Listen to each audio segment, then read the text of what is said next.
Imagine this. You wake up in absolute darkness, unable to move, unable to scream, hearing only your heart pounding frantically. The space is only as wide as a coffin, and you realize you're buried alive nearly 2 meters underground. No sunlight, no human voices, just terrifying silence surrounding you. This isn't a nightmare. This was the horrifying reality that Barbara Mackle, a 20-year-old girl, had to endure for 83 straight hours in December 1968. Could she possibly survive this hell on Earth?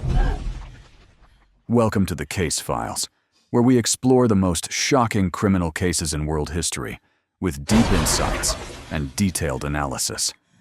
Today, we're going back to 1960s America, a decade of social upheaval, the Vietnam War, and explosive crime rates. Against this backdrop, the entire nation was shaken by a kidnapping unlike any other case. Not simply for money, not just for fame, but for the ultimate cruelty and terrifyingly cunning intelligence of human evil. In this episode, we're taking a deep dive into the infamous case of 83 Hours Till Dawn, the buried alive Heiress case. A story of extraordinary survival, an intellectual battle between the FBI and a criminal mastermind, and human resilience in the face of the most horrific ordeal. The victim and background: the girl in silk. Barbara Jane Mackle was born on December 6, 1948, the beloved daughter of Florida's most famous millionaire family. Her father, Robert Mackle, wasn't just a real estate mogul worth $65 million USD, but also co-founder of Deltona Corporation, a development conglomerate with influence throughout the American South. He maintained close relationships with top politicians, including President-elect Richard Nixon. Despite being born into wealth, Barbara had a simple, gentle personality and was beloved at school. She was a sophomore at Emory University in Atlanta, Georgia, one of the most prestigious private universities in the South. Barbara majored in English literature, had excellent grades, and was highly regarded by professors for both her academic ability and character. In December 1968, while all of America was preparing for Christmas, Emory University suddenly became the epicenter of the Hong Kong flu pandemic H3N2, an extremely dangerous avian flu variant. This virus had spread worldwide, killing over 1 million people globally. Barbara couldn't escape it.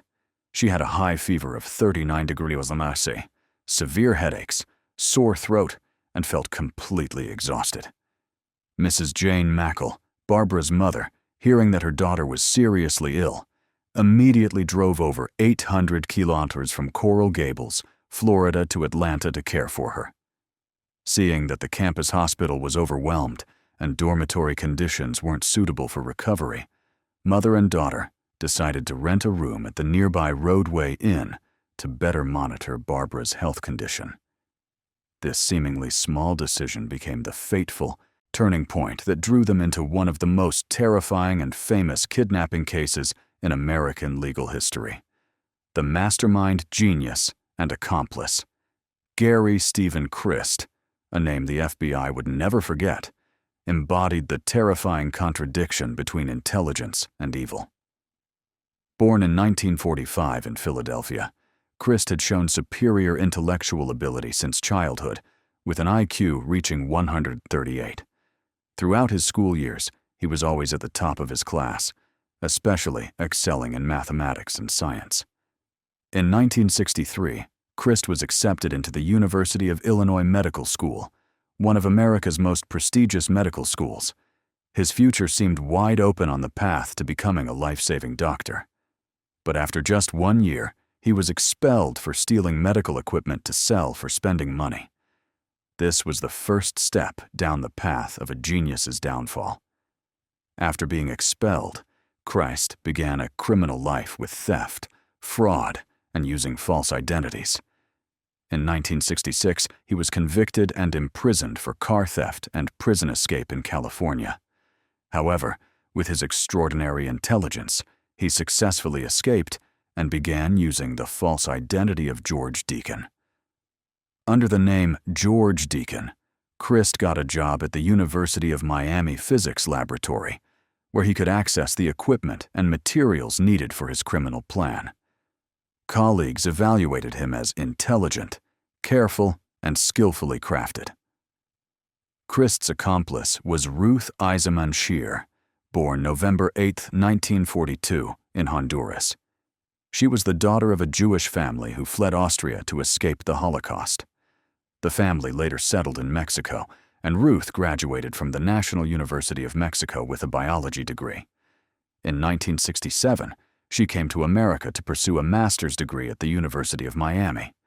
Ruth was a beautiful, intelligent woman, but had an overly optimistic personality and was easily influenced. When she met Christ at the university, she was quickly attracted by his intelligence and confidence. Unaware of Christ's criminal past, Ruth was gradually drawn by him into illegal activities.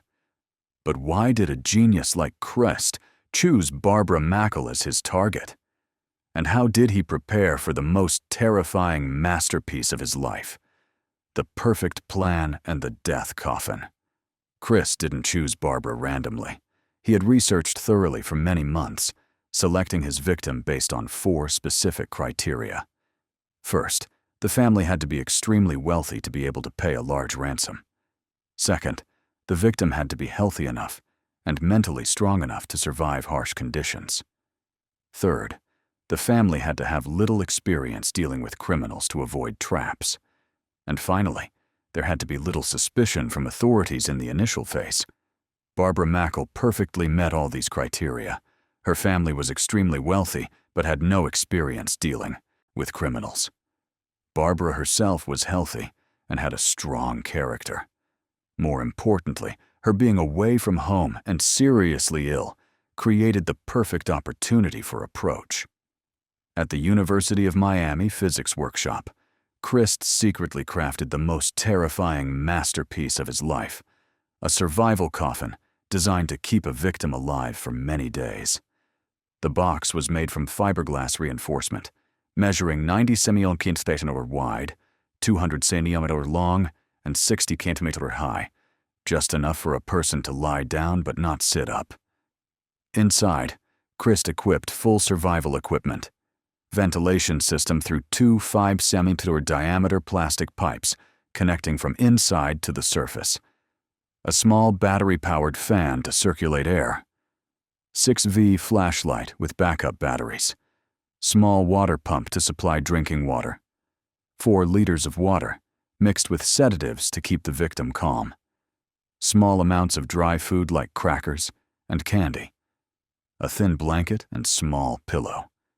Most terrifying was that Christ had precisely calculated the necessary oxygen, temperature, humidity, and pressure to ensure the victim could survive for at least a week.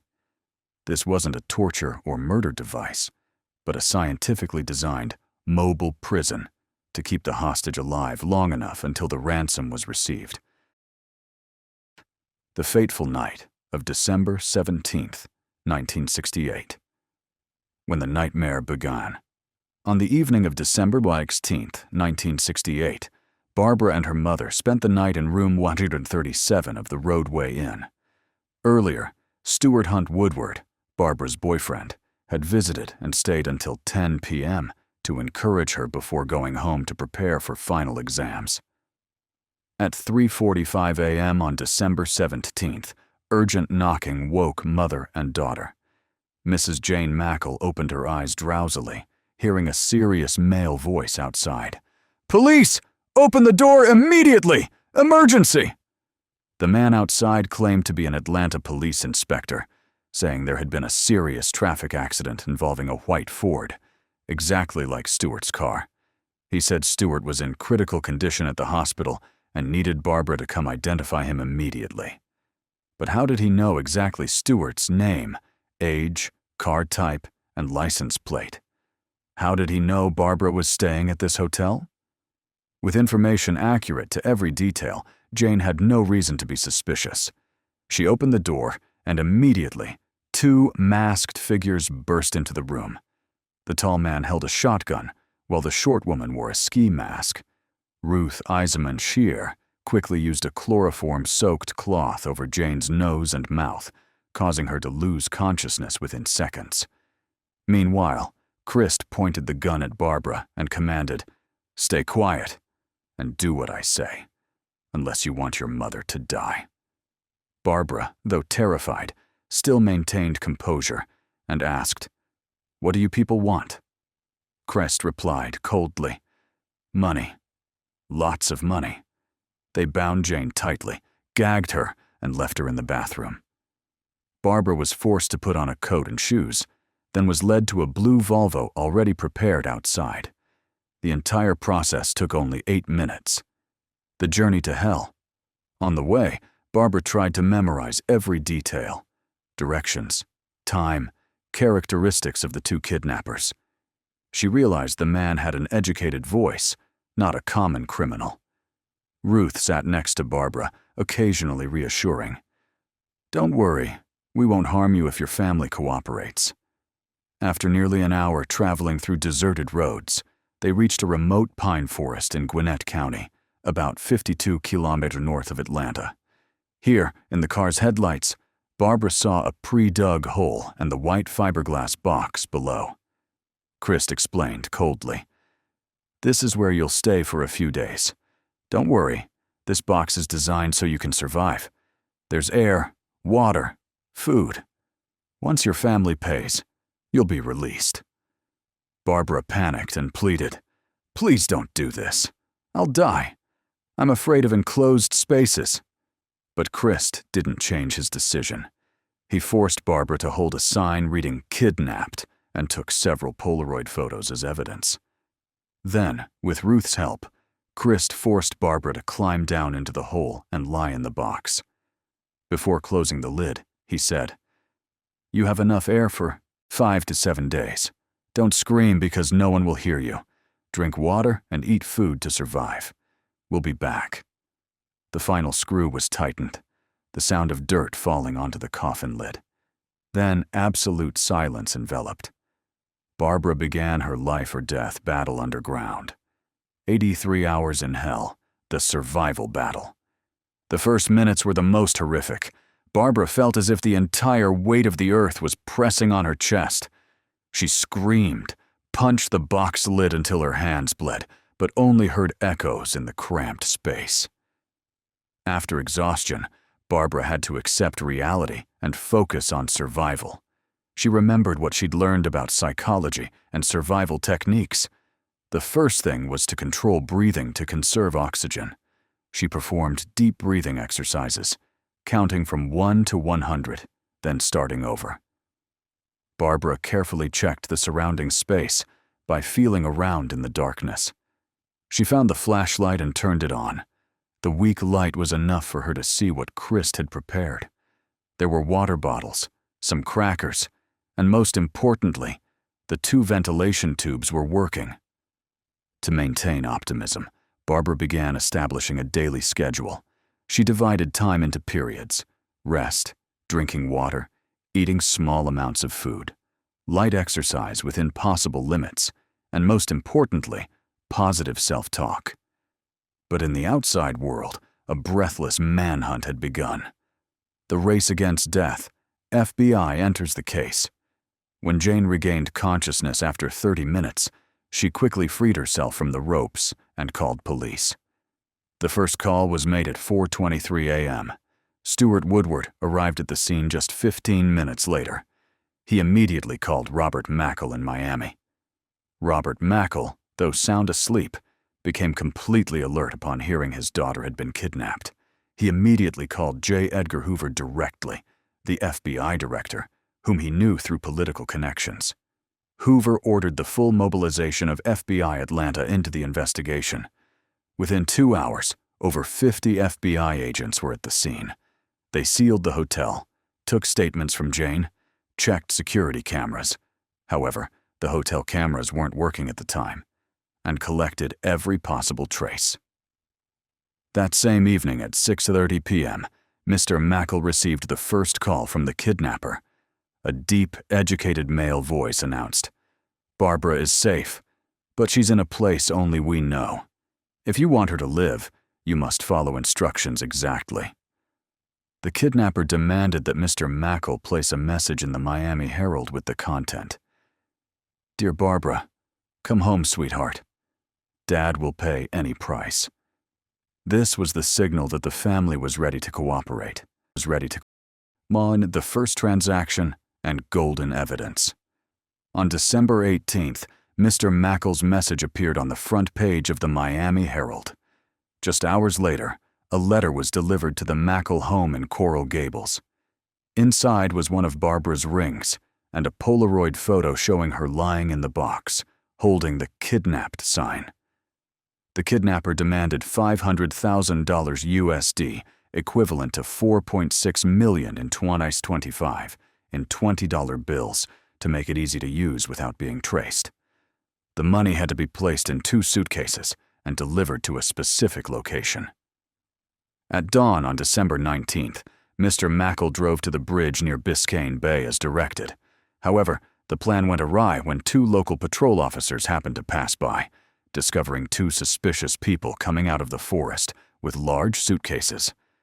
Unaware of the rescue operation, the 2 officers approached to check.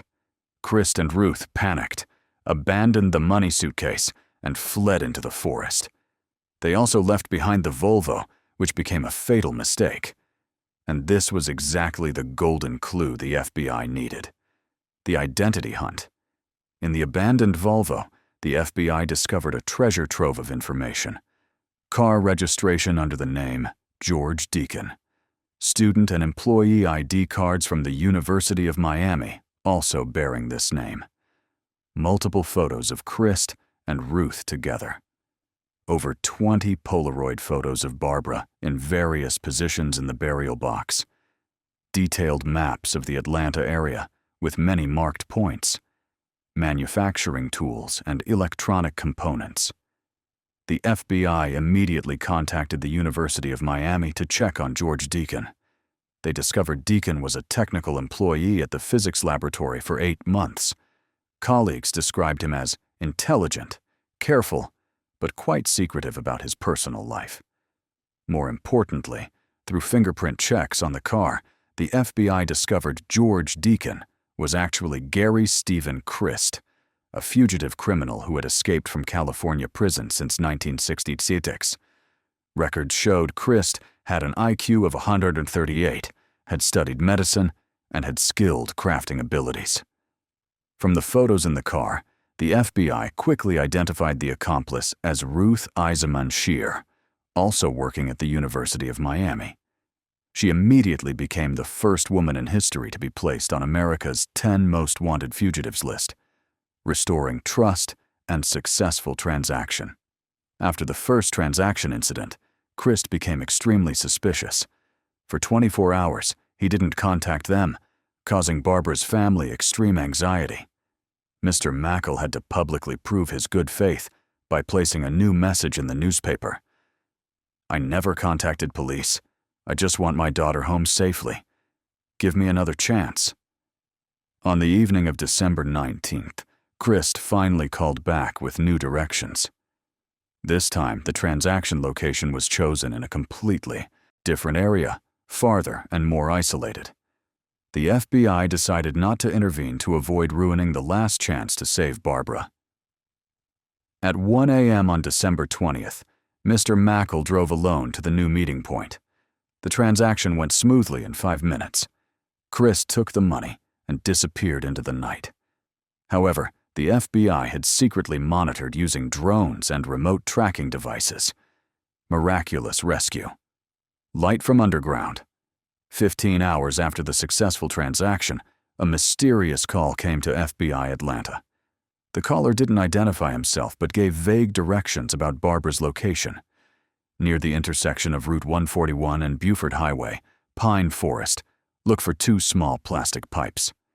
Immediately, over 100 FBI agents from Atlanta, Washington, and neighboring states were mobilized. They established a command base in Lawrenceville, the nearest city to the suspected area. The search began at 2 p.m. on December 20th. The agents divided into many groups, each responsible for a 504 and 500 meters area. They used metal detectors, high-powered flashlights, and even service dogs for the search. At 4:15 p.m., Agent Carl Redmond and his colleague were searching in a pine forest on a low hillside when they heard faint tapping. They stopped, listened silently. The tapping sounded again, from underground. "Barbara! Barbara Mackle!" Redmond shouted. At first, silence. Then a trembling, weak voice arose. "I'm here. Please save me." They saw two small plastic pipes piercing through the dry leaves, connecting from the ground surface down below. Immediately, dozens of FBI agents gathered, began digging earth with their hands, shovels, any tools they could find. "Don't leave me. I'm so scared." Barbara's voice echoed through the ventilation pipe, weak but still clear. After 20 minutes of frantic digging, they found the lid of the white fiberglass box just 50 centimeters from the surface. When the final screws were removed and the box lid opened, flashlight beams shone in. Barbara lay there, pale, thin, but still conscious. "I knew you would find me," she said with a weak smile. "I kept hearing planes flying over and knew you were searching." 83 hours buried alive, a survival record no one wanted to break, had ended. For capturing the perpetrators and consequences. On the same day Barbara was rescued, the FBI also caught leads about Christ. A boat shop owner in West Palm Beach reported a suspicious man buying a boat with cash in large amounts. On December 22nd, Gary Christ was captured while trying to escape through the Everglades swamp by boat. He had $18,000 cash on him, with another $480,000 hidden in an old boat hull on Hog Island. When captured, Christ still appeared calm and even mocked. "Did you guys find her? I designed that box very carefully." Ruth Eisenman Scheer was harder to catch. She fled across America for 3 months, using various false identities. Finally, she was arrested in Oklahoma in March 1969, while applying for a nursing job with fake documents. At trial, Christ was sentenced to life imprisonment, but was released after 10 years for good behavior. Ruth received a 7-year sentence and was deported to Honduras after serving 4 years. Barbara, after the nightmare. After being rescued, Barbara Mackle lived very privately. She completed college, married, and had children. In 1971, she wrote the book, 83 Hours Till Dawn, recounting the entire ordeal. The book became a bestseller and was adapted into a television movie. In a rare sharing, Barbara said, "I don't hate them. I chose to forgive, not because they deserved it, but because I deserved peace. The darkest days taught me to appreciate light more." The Barbara Mackle case isn't simply a classic crime story, but living proof of the extraordinary power of human will. In 83 hours buried alive, a 20-year-old girl proved that even in the most desperate circumstances, faith in life and hope for rescue can help humans overcome the most horrific ordeals. This story is also a terrifying warning about the danger of criminals with high intelligence. Gary Christ, with his 138 IQ, could have become a life-saving doctor, but he chose the path of using intelligence to create terror and suffering. This proves that intelligence without morality can become the most cruel weapon. The case also shows the importance of cooperation between victim families and law enforcement. The FBI, knowing when to intervene and when to stand back, saved Barbara's life.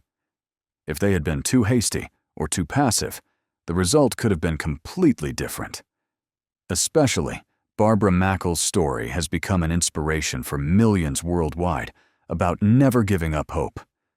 No matter how dark life becomes, no matter how horrific circumstances are, the light of hope always exists. We just need to be strong enough to find and hold on to it. More than 55 years after the case, The FBI still uses this case study to train new agents in criminal negotiation techniques, victim psychology, and hostage rescue tactics. This is truly a precious legacy of criminology. If this story has touched your heart, please share it so others can also learn the valuable lesson about resilience, courage, and the power of human compassion. Don't forget to subscribe to the Case Files channel to not miss other intriguing and mysterious cases from around the world. And always remember, in life's darkest moments, believe in the light. Because as Barbara Mackle proved, even when buried deep underground, the light of hope can still guide us home. See you again in the next episode of the Case Files.